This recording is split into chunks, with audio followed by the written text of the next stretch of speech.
Philip DeFranco posted his very first YouTube video in 2006. And while his early vlogs were pretty lo-fi, today DeFranco is one of YouTube's biggest success stories. Since his career began, the media entrepreneur has cultivated a massive fan base by covering newsy-type things, along with the latest beefs of fellow YouTube personalities. But none of his success came easy.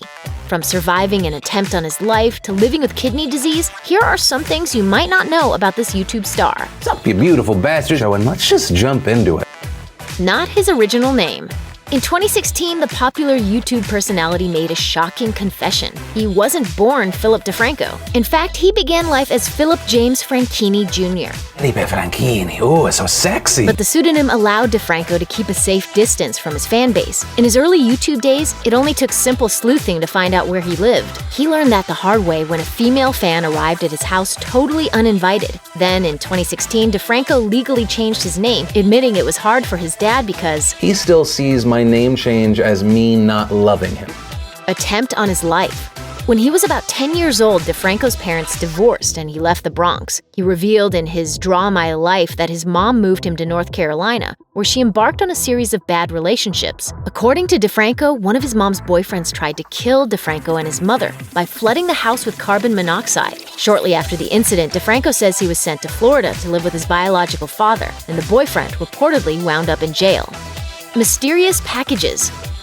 DeFranco received 2 ominous packages in the mail in 2008, a letter urging him to go to a storage unit near his home, as well as a key. DeFranco filmed himself driving to the site, musing, Or maybe someone's gonna bludgeon me to death with a big stick when we get there. Finally, DeFranco found a locked briefcase in the storage unit, which turned out to be promotion for the video game Fear 2 Project Origin. DeFranco wasn't the only YouTuber to receive the weird mail, but he admitted to Suicide Girls, "Obviously they are using me and I'm not getting anything except the experience."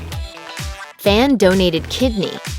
During a 2017 Reddit AMA, DeFranco was asked to describe his best-ever fan experience, and his answer was a doozy. "A beautiful bastard named James gave my father a kidney."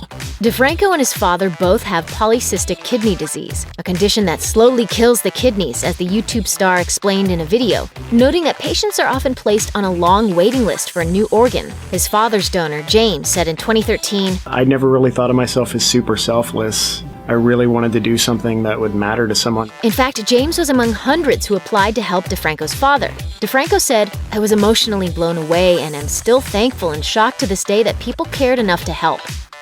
A pop-in proposal. In 2011, DeFranco took his show on the road for DeFranco Does Dublin, an event that drew roughly 1,500 attendees and has been viewed over 450,000 times and counting. In 2013, he followed up that success with DeFranco Does Arizona, marking his first ever live event in the States. But the highlight of the night isn't hard to pinpoint. "So, are you gonna get married?" I don't know. DeFranco's girlfriend Lindsay said yes, to the delight of every fan ever, and the couple have since had 2 sons. Protecting the children.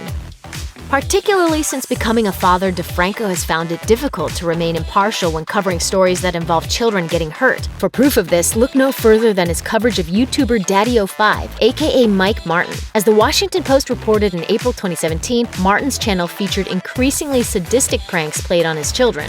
DeFranco said he was disgusted by the videos and believed they constituted abuse. He released a steady stream of videos about Daddy05, which proved instrumental in bringing the situation to life. Martin and his wife Heather lost custody of their 2 kids in May 2017, and in September 2017, they were found guilty of child neglect and sentenced to 5 years of supervised probation. In a video apology in April 2017, Martin blamed the controversy on DeFranco dishing the dirt, saying, "It would have never got this out of hand if it wasn't for that DeFranco guy." DeFranco responded, "Well, I'm as responsible as a security camera in a gas station filming a robbery." Totally over YouTube. DeFranco's relationship with YouTube has become an increasingly troubled one. On April 16, 2018, he announced, "With the current state of YouTube, the Philip DeFranco show cannot thrive." Since his channel covers sensitive topics such as the 2018 YouTube shooting, DeFranco says his segments have been deemed advertiser unfriendly. As a result, his work is being promoted less and less on YouTube's homepage as recommended and trending. To combat the monetization problem, DeFranco secured a sponsorship with Brave, the developers behind the Brave native privacy web browser and basic attention token in April 2018. In turn, he'll serve as a brave advisor. But we're not worried. DeFranco has demonstrated his staying power for well over a decade. As he says it, find your why and then figure out the how.